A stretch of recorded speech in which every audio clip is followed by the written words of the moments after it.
It's so easy to think that where you are has nothing interesting to film, or that maybe no one's going to want to see what you've got around you. But it's just because it's what you're used to.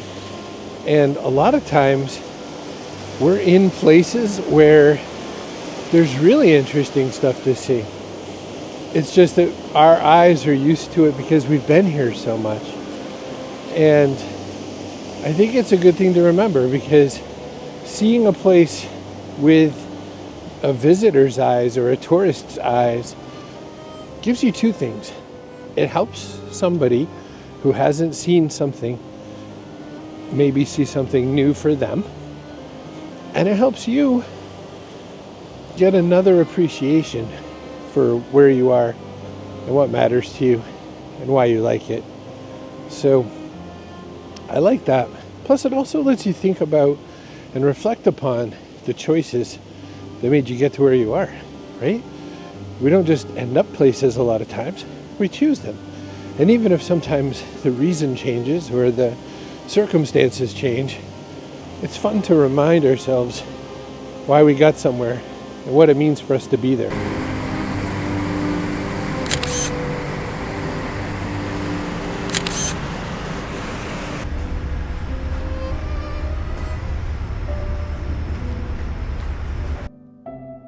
On the one hand, maybe you'll feel like you live someplace where nothing ever happens or everything is so old. But maybe on the other hand, you live in a place surrounded by history. And you can talk about how things have changed over the years. Or you might think you don't live in a busy place, you're not in New York or London or Tokyo or Paris. But on the other hand, maybe you live someplace quaint and cozy where people want to go.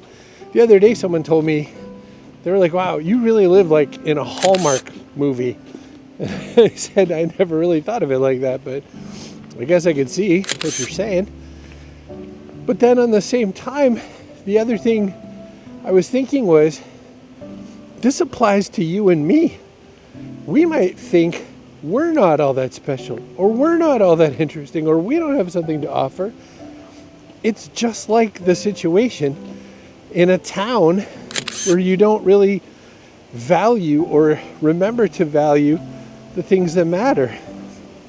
Maybe we're the same. Maybe we don't remember to value ourselves and what we have to offer and what's really cool about us. And maybe this is just a reminder to do that. So there's a meditation for you. Sometimes I just hop down in my bed and I look at photo books. Just jump in the bed so I can stretch my spine a little bit. You know, you've been sitting too much, standing too much, and I want to look at some photo books. And today, I get them from the library a lot of times. Today, this is Stephen Shore, Uncommon Places. So Stephen Shore took a lot of different things, but he was known a lot for later, at least 1970s, he was shooting what a lot of people sometimes call vernacular photographs. And what that means is kind of like just about regular everyday stuff. So he would shoot like a person turning the radio, like one of those old 1970s radios, or a fridge all emptied out except for like, looks like cat food or something gross, street corner or something. And the reason he was doing this is he was talking about sort of the consciousness of a place, and he was talking about, you know, a photograph has edges, but the world does not. And he said that the frame determined this, but what that meant is that, you know, you could make small little worlds, enclosed little worlds. And so I look at books like this, what he's called vernacular photography, to see what he goes for. So like, take a look at this. It's a motel. It's got a rainbow, of course, so that changes everything. And some cars of the time. Now, they look like old-timey cars right now because it's a different time, but those were more or less modern cars at that time. And I think one of the things I like is that he, for instance, does a whole bunch of different sets of motels. So this one, it says room 30. Look at it. There's nothing to this photo, but it definitely elicits a feeling, right? Or this here, where it's like a billboard, out in a field or whatever. It definitely elicits a feeling.